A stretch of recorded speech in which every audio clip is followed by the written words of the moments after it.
지난주에 이어서 우리 예수님이 가르쳐 주셨던 우리 주기도문 말씀을 한 번 더 우리 다음 주까지 세 차례에 걸쳐서 말씀을 살펴보려고 합니다. 이 말씀을 읽어보시면 또 눈에 선명하게 드러나기도 하고 또 대부분의 우리 성경학자들이 공통적으로 이렇게 나누는 기준인데요. 이 주기도문 내용을 크게 세 부분으로 나눕니다. 제일 먼저는 우리가 지난주에 봤던 것처럼 하나님을 부르는 부분입니다. 하늘에 계신 우리 아버지여, 이 기도는 우리의 기도는 아버지께 드리는 기도다. 제일 먼저 가르쳐 주셨죠. 그리고는 오늘 우리가 읽었던 본문 앞부분에 하나님과 관련해서 구하는 기도의 제목이 세 가지가 나오고, 그리고 다음 주에 우리가 살펴볼 우리에게 필요한 기도의 제목 세 가지가 연이어 나오고 있습니다. 자, 앞부분에 나오는 세 가지의 기도 내용은 이러한 것들이죠. 이름이 거룩히 여김을 받으시기를 원합니다. 이름이 높아지기를 원합니다 라는 것이고요. 나라가 임하시오며 또 뜻이 하늘에서 이루어지는 것처럼 땅에서도 이루어지기를 원합니다. 여러분, 이 세 가지는 다 하나님에 관한 기도입니다. 하나님에 관한 기도. Your name, 하나님의 이름이 높아지기를 원합니다. Your kingdom, 하나님의 나라가 임하기를 원합니다. Your will, 하나님의 뜻이 하늘에 이루어지는 것처럼 이 땅에서도 아버지의 뜻이 이루어지기를 원합니다. 예수님께서 제일 먼저 하나님에 대한 이 중요한 기도를 올려드려라 말씀하셨습니다. 여러분, 일반적으로 우리가 기도에 대해서 생각하면 기도에 대한 가장 일반적인 생각은 우리에게 간절히 필요한 것을 절대자에게 구하는 것이죠. 우리가 긴급하게 꼭 있어야 하는 것들을 우리 하나님 앞에 요청하는 것이 기도인데, 예수님이 가르쳐 주시는 이 모범적인 기도, 베스트, 성경에 나오는 모든 기도 중에 최고의 기도라고 하는 이 주기도문은 내가 아니라 하나님을 먼저 바라보고 높이는 기도입니다. 내가 중심이 아니라 우리 하나님을 먼저 중심으로, 우리가 오늘 시작할 때도 찬양으로 고백했지만 우리 하나님께서 우리의 마음의 보좌 가운데, 우리의 삶의 중심 가운데 내려오셔서 앉으시기를, 다스리기를, 그 하나님을 먼저 구하는 기도가 우리 주님 가르쳐 주신 주기도문입니다. 내가 아니라 하나님이 중심이 되는 것을 구하는 기도이기 때문에 이것은 사실 우리의 본성과 잘 맞지 않는, 우리의 본성에 거슬리는 기도다, 이렇게 생각해도 좋을 것 같아요. 이게 쉽지 않은 기도입니다. 우리에게 필요한 것을 구하는 것이 아니라 하나님을 먼저 구한다. 제가 지난 주일에 우리 사춘기 아이들의 마음을 좀 이해하는 그러한 책을 읽었다고 말씀을 드렸습니다. 사춘기 마음을 통역해 드립니다라는 책이었는데, 질풍노도의 시기를 겪는 그 사춘기 청소년들을 상담해서 그 기록을 남겨놓은 책이었습니다. 거기에 보면 이런 그 일화가 나옵니다. 한 청소년이 자신의 고민을 털어놓습니다. 상담하시는 그 선생님에게 와서 자신의 고민을 털어놓는데, 선생님, 저는 집에서는 주인공이고 그런데 학교 가면 엑스트라예요, 이렇게 얘기해요. 저는 집에 가면 주인공인데 학교 가면 엑스트라입니다, 이런 이야기를 합니다. 그 사이에서 우리 학생들이 정체성이 참 많이 혼란스럽다는 거죠. 집에서는 왕자님, 공주님 소리를 듣는다는 거예요. 어렸을 때부터 얼마나 그 부모님들이 애지중지하게 키웠겠습니까? 그러니까 다 왕자님, 다 공주님이에요. 그리고 어렸을 때는 천재 아닌 애들이 없는 것 같아요. 다 천재예요. 우리가 벌써 이런 거라서 다 천재야, 다 천재. 주변에서 다 잘한다 하는 소리를 들으며 성장하죠. 특히 요즘 같은 시대에는 상황이 더 심각한 게 아이들이 많지 않다 보니까 뭐 친가 쪽이건 외가 쪽이건 양가 통틀어서 아이 한 명 있는 그러한 케이스들도 많이 있다고 그래요. 한 명이니까 얼마나 더 애지중지해서 키우고 또 응원하고 그랬겠습니까? 그래서 집에서는 왕자님, 공주님인데 학교에 들어가 보니까, 중학교에 가서 보니까, 또 고등학교에 가서 보니까 자기보다 훨씬 더 뛰어난 학생들이 너무너무 많이 있는 거예요. 그 현실 앞에서 많은 청소년들이 고민한다는 것이죠. 나는 주인공인 줄 알았는데, 나는 왕자 공주인 줄 알았는데, 학교에 가보니까 주인공은 따로 있고 나는 엑스트라에 불과하더라. 선생님이 내 이름도 잘 모르시더라. 주인공이 되지 못하는 그러한 현실 앞에서 많은 학생들이 실망한다는 것이 우리 선생님이 사춘기 청소년들에 대해서 지적하는 현실 중에 하나였습니다. 지난 주일 저녁에 우리 아틀란타 지역의 유스그룹 축구 결승전이 있었습니다. 우리 중고등부 학생들이 역시 또 이번에도 결승에 올라갔는데 아쉽게 2대1로 졌습니다. 마지막에 2대1로 아쉽게 졌어요. 제가 이번에 소식도 듣고 마지막 경기 직접 가서 보니까 저희 교회 아이들이 지난 몇 년 동안 계속 우승을 했거든요. 첫 번째 대회, 두 번째 대회 연속으로 이제 우승을 하다 보니까 글쎄요, 저만 느끼는 건지 모르겠지만 많은 팀의 공공의 적이 되는 것 같은 그런 느낌이 들어요. 무슨 팀이든 NCA랑 붙는다 하면 그냥 사력을 다해서 악착같이 붙고, 심판도 좀 다른 팀 다른 팀 편을 좀 많이 봐주는 것 같아서 먼저 페널티킥도 막 주고 그러더라고요. 근데 우리 아이들이 너무너무 잘했어요. 너무 최선을 다해서 멋있는 골도 넣고 끝까지 쫓아가면서 정말 최선을 다해서 멋있는 경기, 박수받아 마땅한 경기를 했는데, 여러분 계속 우승을 하다가 우승을 놓치고 준우승이 됐습니다. 아이들이 울었습니다. 억울해서. 준우승 얼마나 잘한 겁니까? 그러나 항상 주인공, 항상 중심, 항상 1등 거기에 있다가 그 자리를 놓치고 나니까 다른 팀이 이 트로피 들고 있는 걸 보니까 그게 이제 억울하고 분하기도 하고 그런 것이죠. 그래서 우는 아이들이 속출했습니다. 중심이 되기를 원하는 우리의 기본적인 마음, 그러나 주인공이 되지 못할 때 느끼는 여러 가지 억울하고 답답한 마음. 그런데 주기도문을 통해서 예수님께서 제자들에게 제일 먼저 가르치시는 사실이 이것이었습니다. 너희는 주인공이 아니다라는 것입니다. 너희는 이 세상의 중심이 아니다라는 거예요. 하나님이 모든 것의 중심이시고 하나님이 모든 것의 주인공이시다. 이걸 제일 먼저 인정하고 높여라. 그래서 우리에게 필요한 것들을 하나님께 구하기 전에 먼저 당신의 이름이 높아지고 당신의 나라가 임하고 그리고 당신의 뜻이 이루어지기를 원합니다. 하나님에 관한 것을 먼저 구하라고 하시는 것이죠. 한 신학자는 이 앞부분의 내용, 주기도문 앞부분의 내용을 이렇게 설명한 적이 있습니다. 당신의 나라가 임하옵소서, Your kingdom come 이라고 하는 기도는 뒤집어 보면 나의 나라는 끝났습니다, My kingdom is done, 이 뜻과 동일한 것이다. 당신의 나라가 임하기를 원합니다 라는 말은 뒤집어 보면 This is not my kingdom, 내 나라가 아닙니다, 나의 나라는 끝났습니다, 나는 하나님께 항복합니다. 또 다른 이유로, 같은 이유로 또 다른 신학자는 그래서 이 주기도문을 가리켜서 가장 위험한 기도다라고 표현을 했습니다. 왜 위험한 기도인가? 우리는 중심을 좋아하고 우리는 주인공을 좋아하는데 이것은 애초에 처음부터 중심이 우리가 아니라 하나님이라고 하는 사실을 인정하기 때문에 이 기도를 훈련하고 이 기도대로 살아가는 사람은 자기가 중심되어 살 수 없게 되는 것이죠. 그래서 위험한 기도다. 사실 우리에게 가장 유익한 기도고 필요한 기도지만 우리의 자연적인 본성에는 거슬리는 그러한 측면이 있다라는 것입니다. 저희가 지난 한 주간 새벽 기도회 때 주중에 묵상한 말씀이 이제 열왕기상, 왕들의 이야기 말씀을 읽었습니다. 근데 이 내용이 오늘 이 기도의 내용하고 너무너무 잘 연결되는 것 같아요. 주로 엘리야 선지자의 이야기가 많이 나왔죠. 여러분 새벽 기도 하신 분들은 이 말씀을 기억하실 텐데요. 열왕기상 19장에 보면 선지자 엘리야가 크게 낙심해서 도망칩니다. 아주 유명한 장면입니다. 그 전까지 엘리야가 하나님을 위해 죽도록 헌신했습니다. 아주 오랫동안 기도했습니다. 이곳저곳 하나님이 여기 가라고 하시면 그리 가고, 또 저기 가서 말씀 전파해라 그러면 또 그쪽으로 가서 열심히 하나님 보내시는 대로 순종하면서 말씀을 전했습니다. 갈멜산이라고 하는 곳에서는 850대 1, 거짓 선지자 850명과 싸우면서 아주 치열한 영적인 대결했습니다. 여러분, 그런데 그 결과가 어떻게 나왔나요? 그 결과가 어땠습니까? 엘리야가 이렇게 하나님께 헌신하고 기도하고 열심히 싸웠는데 바뀌는 게 하나도 없었습니다.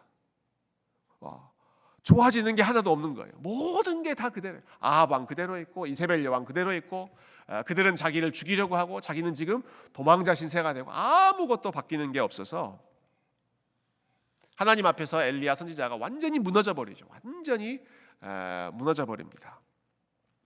하나님께 이렇게 따집니다. 하나님 도대체 이게 뭡니까? 제가 하나님을 왜 이렇게 죽도록 충성하고 헌신하고 기도했는데 좋아지는 것은 하나도 없고 나는 여전히 도망치고 있고 나만 이렇게 혼자 남았습니다. 나만 이렇게 주님을 위해 죽도록 살았던 헌신했던 선지자가 나 혼자만 이렇게 남았습니다.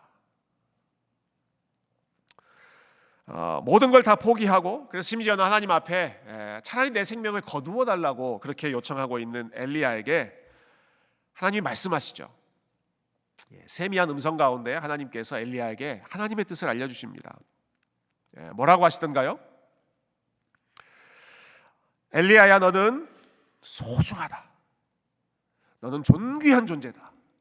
You are so special. 너는 나에게 너무너무 특별한 존재다. 이렇게 말씀해 주시면 좋을 것 같은데 엘리야에게 그렇게 말씀하지 않으십니다. 말씀하지 않으셨지만 사실 이미 하나님은 엘리야가 얼마나 귀한 존재인지 천사를 통해서 위로하시고 어루만지시고 음식을 주시면서 여러 가지 방법으로 그의 삶을 회복시키는 일을 하셨죠. 중요한 그 엘리야의 존귀함을 하나님은 이미 알고 계셨습니다. 그런데 하나님 이게 뭡니까? 왜 아무것도 좋아지지 않습니까? 라고 항변하는 엘리야에게 하나님께서 답변해 주셨던 음성은 이런 것이었습니다. 너는 일어나 아람 지역으로 가서 다음 왕이 될 사람에게 기름을 부어라. 아람이라고 한 나라는 이스라엘 근처에 있는 다른 나라, 이방인 나라거든요. 너는 또 네가 살고 있는 이 이스라엘 땅에 다음 왕이 될 사람에게 기름을 부어라. 너는 너의 뒤를 이어서 선지자가 될 엘리사에게 또 기름을 부어라. 바알 우상에게 무릎 꿇지 않는 7,000명이 여전히 내가 남겨두었다. 여러분, 하나님께서 지금 엘리야에게 무엇을 말씀하고자 하시는 것일까요? 지금 하나님께서 엘리야에게 주시는 대답, 그 핵심은 무엇인가? 무엇이 중심인가 하는 것을 하나님께서 바꿔주시는 거예요. 엘리야가 지금 계속 자기가 중심이라고 생각했습니다. 한동안 자기가 중심이라고 생각했어요. 자기만의 세계에 빠져 있고, 그리고 자기가 지금 겪고 있는 여러 가지 어려움 속에서 헤어나오지를 못하면서 하나님, 이게 도대체 뭡니까? 왜 내 삶에서 좋아지는 것이 아무것도 없습니까? 왜 내 삶이 이렇게 계속해서 힘듭니까? 아마 엘리야의 속마음에는 이런 마음이 있었겠죠. 하나님, 도대체 뭐 하고 계시는 겁니까? 하나님, 지금 뭐 하고 계시는 겁니까?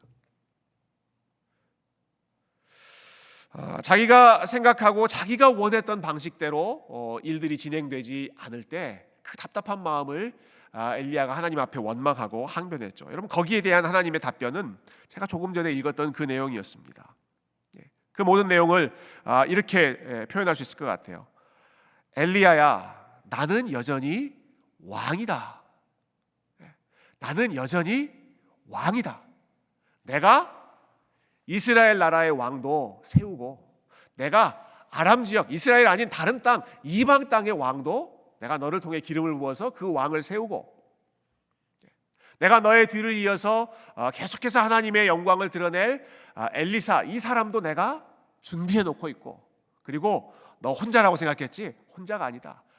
세상에 무릎 꿇지 않고 바알에게 무릎 꿇지 않는 7,000명의 사람들을 내가 여전히 남겨놓고 있고, 그들을 통해서 내가 계속해서 일하고 있다.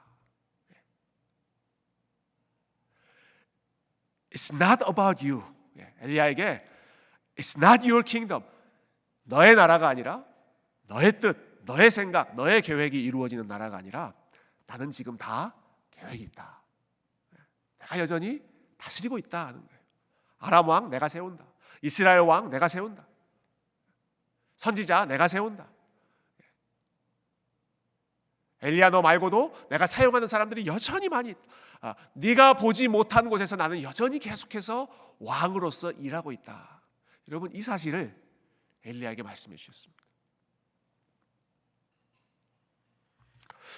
엘리야가 주인공이 아니라 하나님이 주인공이시고, 그리고 이 세상이 엘리야의 뜻대로 돌아가는 세상이 아니라 하나님의 뜻대로 돌아가는, 하나님이 여전히 모든 것을 주관하고 계시다는 사실을 지금 자기만의 세계, 자기만의 현실에 갇혀 있는 그 엘리야에게 분명하게 가르쳐 주시는 거예요. 눈을 떠라. 눈을 떠라. 아람 왕에게, 이스라엘 왕에게, 엘리사에게 가서 내가 하려고 하는 일을 선포하고 그 일의 도구가 되어라 말씀하시는 것이죠. 그 다음 장에 이어지는 사건 역시 저는 이것을 오히려 더 분명하게 보여주는 것 같아요. 그 다음 장에는 열왕기상 20장인데요. 이스라엘이 공격을 받습니다. 이스라엘 나라가 주변 나라의 공격을 받습니다. 큰 어려움에 빠지죠. 어떻게 해야 될지 모르는 아합 왕에게 하나님께서 선지자를 한 명 보내셔서 내가 이런 일을 하겠다라고 말씀하십니다. 이 구절은 우리 한번 같이 읽으면서 확인해 보면 좋겠습니다. 열왕기상 20장 13절 굉장히 중요한 말씀이라고 생각하는데요. 같이 한번 읽어볼까요? 시작.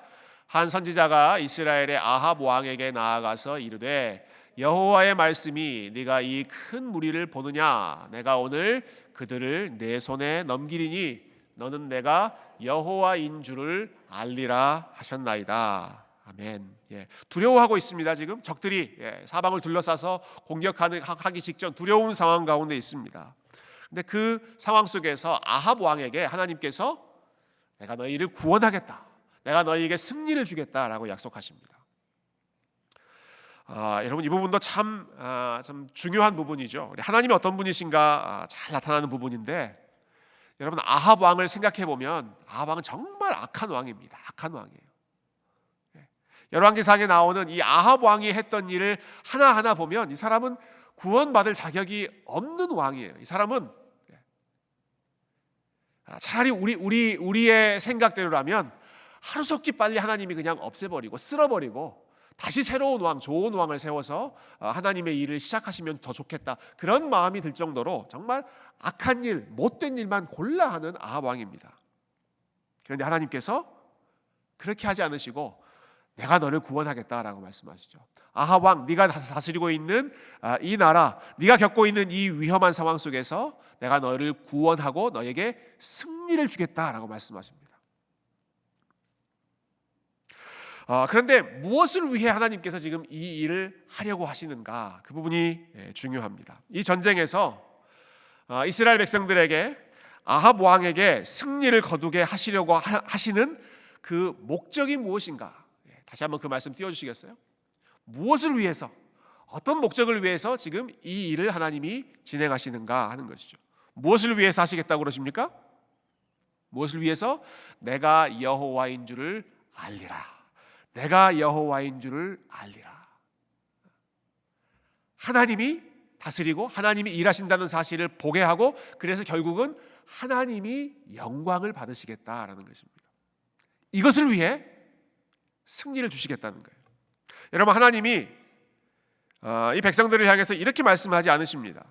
너희의 안전과 너희의 평안과 너희의 번영을 위해 내가 너희를 승리하게 하겠다, 이렇게 말씀하지 않으시고요. 무엇을 위해 승리를 주겠다고요?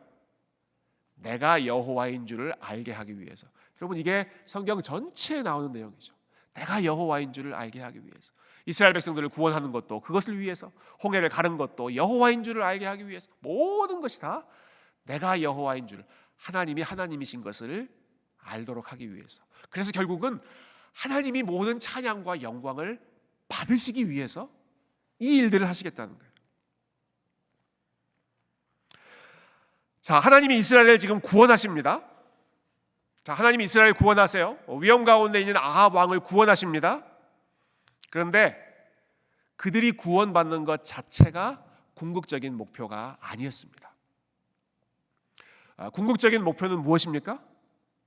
최종적인 목표는 하나님이 영광을 받으시는 것입니다. 하나님이 어떤 분이신지를 보여주시는 것입니다.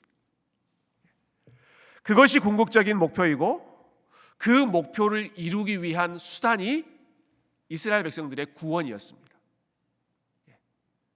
구원, 승리는 그 자체가 궁극적인 목표가 아니라 그것을 통해서 진정한 목표인 하나님의 영광을 드러내는 그 일을 위해서 필요한 일이기 때문에 지금 아합 왕도 구원하고 이스라엘 백성들에게 승리도 주시겠다 하는 것이죠.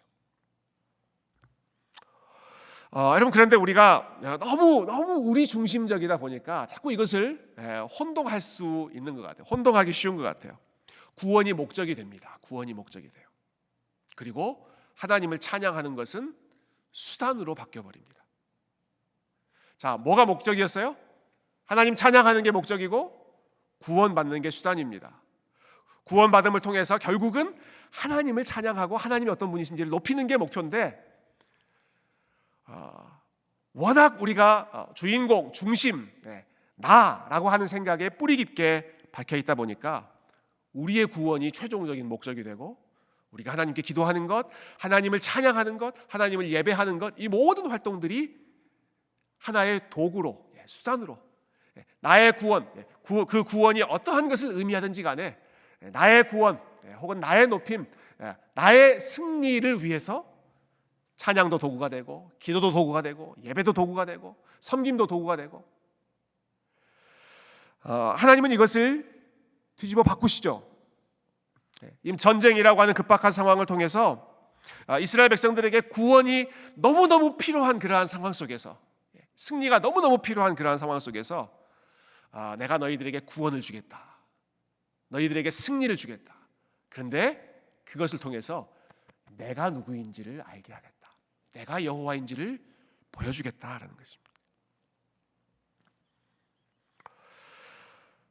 당연히 여러분, 구원이 중요하죠. 구원이 너무너무 중요합니다. 구원이 너무너무 중요합니다. 그러나 우리가 구원을 위해서 일하고, 구원을 위해서 참 헌신하고 기도하고, 그러한 모든 과정 속에서도 구원 자체가 궁극적인 목표가 아니라 우리 하나님이 진짜 목표이고, 우리 하나님께서 그분의 이름이 알려지고 그분이 높임 받으시는 것이 최종적인 목표라고 하는 이 사실을 여러분 절대 잊지 마시기를 바랍니다. 하나님이 목표입니다. 우리의 구원이 궁극적인 목표가 아닙니다. 도구입니다. 도구. 하나님께 찬양을 드려야 되기 때문에 하나님께서 우리를 죄와 사망으로부터 구원을 해주시는 것이죠. 하나님 열심히 잘 섬기라고. 그래서 예수님께서 무엇보다 이걸 먼저 구하라고 하셨던 것입니다. 우리 다음 주에 살펴보겠지만 뒷부분에 보면 우리에게 필요한 것을 구하라고 말씀하시죠. 일용할 양식 구해라. 일용할 양식 구해라. 죄 용서함을 구해라. 영적인 건강 아닙니까? 육체적인 건강만이 아니라 너희의 영혼에 필요한 것, 죄 사함 구해라. 그리고 시험에 빠지지 않기를 구해라. 유혹에 빠지지 않기를, 우리의 삶이 순결하고 거룩하게 유지되기를, 그것을 위해서 또 구해라. 우리에게 필요한 현실적인 필요와 영적인 필요와 우리 육체적인 건강과 영적인 건강과 그 모든 것을 다 구하라고 주님께서 말씀하십니다. 그러나 그것을 구하기 이전에 그것이 궁극적인 목표가 아니라 우리 하나님의 이름이 높임받고 하나님의 나라가 우리의 삶에서 이루어지는 것, 하나님이 여전히 우리의 삶을 다스리고 계시는 것을 인정하고 찬양하는 것, 그것이 그 어떤 일보다 먼저가 되어야 된다.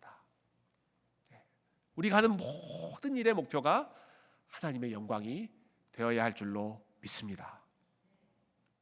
여러분, 우리가 왜 구원을 받았습니까? 무엇을 위해서 구원을 받았어요?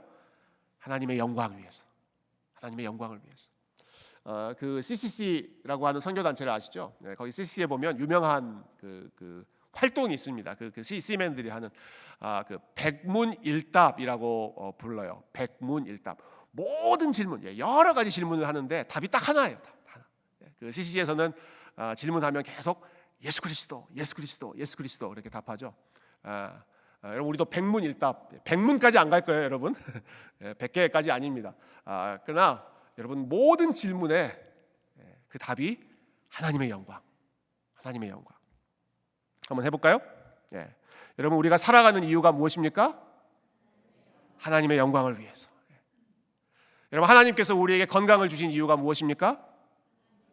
하나님의 영광을 위해서. 여러분, 하나님께서 우리에게 성공과 형통을 주신 이유가 무엇입니까? 하나님의 영광을 위해서. 때로는 하나님께서 우리에게 실패와 어려움과 질병을 주시는 이유가 무엇일까요? 그것도 하나님의 영광을 위해서. 그것조차도 하나님의 영광을 위해서. 여러분, 우리가 부유하게 사는 것 무엇을 위해서일까요? 하나님의 영광을 위해서. 목소리가 지금 점점 약해지고 있습니다. 여러분, 심지어 우리가 가난하고 비천하게 사는 것 무엇 때문일까요? 하나님의 영광을 위해서. 여러분, 그것도 하나님의 영광을 위해서. 그래서 사도 바울이 사나 죽으나 우리가 주의 것이라고 했잖아요. 살아서도 주님의 영광을 위해서고, 심지어는 죽는 것도 우리는 하나님의 영광을 위해서다라고 했습니다. 풍부에 처한 것도 하나님께 영광이요, 우리는 비천에 처해도 예수 그리스도 안에서 자족하고 모든 것을 할 수 있는, 하나님께 영광을 돌릴 수 있는 사람들이다 말씀했습니다. 먹든지 마시든지 무엇을 하든지, 내가 처해 있는 그 상황이 어떠한 상황이든지 간에 우리에게 허락하신 모든 일, 우리 삶에 일어나는 모든 일들의 목적은, 그 일이 일어난 모든 목적은 우리 하나님의 영광을 드러내기 위해서인 줄로 믿습니다. 여러분, 하나님의 영광을 드러낸다는 것이 대단하고 거창한 일을 하자는 것이 아닙니다. 그 상황 속에서 하나님이 우리의 하나님이신 것을 인정하는 것입니다. 하나님이 여전히 일하고 계시는 것을 인정하는 것입니다. 하나님이 여전히 우리의 왕이라고 하는 사실을 인정하는 것입니다. 주님의 이름이, 주님의 나라가, 주님의 뜻이 이루어지기를 원합니다. 오늘 설교를 준비하면서 제가 좀 큰 도전을 받은 책이 있는데요. 책 제목은 땅에서 하늘처럼입니다. 땅에서 하늘처럼. 이 책을 쓰신 분이 여자 목사님이신데 이민아 목사님이세요. 아마 기독교 방송 혹은 간증 많이 들으신 분들은 이 이민아 목사님의 그 이야기를, 간증을 들어보신 적이 있으실 겁니다. 혹시 이민아라는 이름을 잘 모르더라도 이어령 교수님이라고 하는 분은 더 많이 아실 수 있을 것 같아요. 한국에서 초대 문화부 장관을 지내셨고, 한국을 대표하는 지성인, 교수, 문학가, 그런 분이 이제 이어령 교수님인데, 이 이어령 교수님의 따님이 이 이민아 목사님이셨죠. 이어령 교수님이 평생 무신론자로 살았습니다. 얼마나 똑똑하고 얼마나 잘난 분인지 모릅니다. 근데 그분이 70이 넘어서 예수님 앞에 무릎을 꿇고 세례를 받고, 그리고 믿음을 고백하며, 그리고 마지막 순간, 그분도 이제 암 투병을 하셨는데 마지막 순간까지 나는 죽음을 두려워하는 게 아니라 부활을 소망하면서 이 마지막 순간을 내가 맞이하겠습니다. 그렇게 믿음을 고백하면서 떠나시잖아요. 그 고집센, 그 아주 그 교만한 이어령 교수님을 신앙의 길로 무릎 꿇렸던 사람이 그 따님이셨던 이민아 목사님이시죠. 근데 이분의 삶이 너무너무 기가 막힙니다. 너무너무 기가 막혀요. 명문대를 졸업했습니다. 또 미국으로 건너와서는 로스쿨, 로스쿨도 얼마나 우수한 성적으로 졸업하고 미국에서 검사, 변호사가 됐습니다. 결혼 생활을 시작했는데 가정이 깨지는 아픔을 겪습니다. 변호사가 되고 검사가 되고 열심히 하고 있는데 이분에게 자녀가 총 4명 있으셨더라고요. 둘째 아들이 자폐아 판정을 받아서 오랫동안 고생하고, 심지어는 30 가까이 된 큰 아들이 갑자기 죽음을 맞이하게도 되고,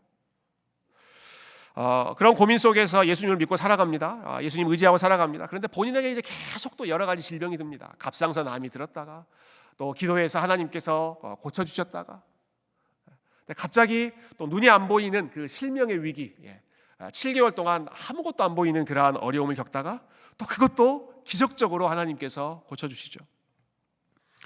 그 과정 속에서 아버지 이어령 교수가 세례를 받고, 그리고 본인은 또 목사가 되고, 또 마지막 순간에 또 다른 암이 재발해서 투병을 하게 됩니다. 그 마지막 재발한 그 암 투병 중에 썼던 그 책이 땅에서 하늘처럼이었습니다. 땅에서 하늘처럼. 이분의 이제 고백, 또 믿음의 고백, 간증의 이야기가 나오는데, 여러분, 이분의 사연이 너무 이제 참 기가 막히다 보니까 어떤 일반 그 이제 세상 신문사에서는 이분을 인터뷰하면서 제목을 이렇게 붙였더라고요. 한 많은 인생 이민아의 인생 이야기, 이렇게 했어요. 한 많은 인생 이민아의 인생 이야기. 제가 그걸 보면서 글쎄, 한 많다고 사람들은 생각하겠지만 어려움이 많은 만큼 사실 이분의 은혜가 많고 하나님의 영광이 더 많은 인생, 그게 사실은 이민아 목사님의 이야기인데 라는 생각이 들었습니다. 제가 읽었던 그 책 땅에서 하늘처럼의 시작이 이렇게 시작해요. 이 책을 쓰고 있는 저는 지금 말기 암 환자입니다. 그러나 제 마음에는 차고 넘치는 하늘나라의 의와 기쁨과 평강이 있습니다. 저를 사랑하시는 능력의 아버지 하나님께서 지금까지 여러 차례 기적적으로 치료해 주셨던 것처럼 저를 또 한 번 고쳐주시리라고 믿습니다. 그러나 어떤 이유에서든 이 땅에서 그 치유를 온전히 받아 누리지 못한다 하더라도 저는 예수님을 믿는 자는 죽어도 살겠고 살아서 그를 믿는 자는 영원히 죽지 않는다는 하나님의 말씀을 믿습니다. 하나님께서 간절히 고쳐주시기를 원하고 그리고 여러 차례 고쳐주신 것처럼 또 한 번 치료의 능력을 구하지만 다니엘의 세 친구들이 이야기했던 것처럼 그리 아니하실지라도 그래도 나는 우리 하나님을 찬양하고 하나님을 높이는 이 일을 멈추지 않겠습니다. 예수님 안에 나의 생명이 있다는 사실을 나는 포기하지 않겠습니다. 여러분, 하나님께서 이미 영광을 받으셨죠? 이미 하나님께서 이 믿음의 고백과 이 어려운 삶 속에서도 끊임없이 주님의 이름을 붙잡고 살아갔던 그 인생을 통해서 하나님께서 영광을 받으셨습니다. 여러분, 이게 하나님의 나라와 하나님의 뜻과 하나님의 영광을 구하는 삶이죠. 또 다른 인터뷰에서 이분이 이런 간증을 하셨어요. 이 간증으로 오늘 설교를 마무리하려고 합니다. 이런 말씀하시더라고요. 사람들은 모두 다 솔리스트가 되고 싶어합니다. 사람들은 모두 다 솔리스트가 되고 싶어합니다. 왜냐하면 자기가 가장 돋보이고 그리고 자기가 모든 것을 컨트롤할 수 있기 때문입니다. 솔리스트는 자기가 마음껏 연주할 수 있잖아요. 악보대로 하지 않아도 즉흥적으로 연주할 수 있잖아요. 그리고 솔리스트가 마지막에 모든 그 박수를 받지 않습니까? 그러나 하나님은 우리가 오케스트라의 일원이 되기를 원하십니다. 하나님이 지휘자가 되시고 우리는 그분의 지휘에 맞춰서 따라가야 하는 오케스트라의 한 부분을 구성하는 그러한 악기로 우리 하나님이 원하시는 곡조를 올려드리기를 우리 하나님은 원하십니다. 솔리스트로 살고 싶은, 내가 중심이 되고 내가 주인공이 되고 싶은 그러한 삶이 아니라 하나님이 연주하시는 그 오케스트라, 하나님이 지휘하시는 그 오케스트라 안에서 여러분, 때로는 아주 밝고 경쾌한 음악을 연주할 수도 있고 때로는 무겁고 조금 힘든 슬픈 단조, 마이너 그런 음악을 연주할 수도 있지만 하나님이 지휘하시는 대로 하나님의 지휘에 맞추고 그리고 함께 연주하는 다른 사람들과 또 목소리와 화음을 맞추면서 함께 주님을 높이는 오케스트라의 멤버로 하나님은 우리가 그렇게 쓰임받기를 원하십니다. 사랑하는 성도 여러분, 저와 여러분의 삶이 우리 하나님의 이름과 하나님의 뜻과 하나님의 나라를 다시 한번 인정하고 높이는 삶이 되기를 소망합니다. 예수님이 가르쳐 주신 이 기도는 너희는 솔리스트가 아니다라는 것입니다. 하나님이 솔리스트이고 하나님이 지휘자이고 우리는 그 하나님의 지휘에 맞춰서 때로는 빠르게, 때로는 천천히, 때로는 연주를 많이 했다가 때로는 잠시 쉬었다가 하나님께서 인도하시는 대로 마음껏 그 지휘를 따라가다가 연주가 끝나면 연주자보다 지휘자가 더 큰 영광을 받는, 지휘자에게 모든 박수와 갈채가 쏟아져 넘치는 그러한 영광의 인생에 저와 여러분이 아름다운 악기로 쓰임받을 수 있기를. 그래서 우리의 삶의 모든 상황 속에서 울려나오는 우리의 멜로디와 리듬이 오직 하나님의 이름을 높이는 아름다운 찬양 소리가 될 수 있기를 주님의 이름으로 축원드립니다. 함께 기도하겠습니다.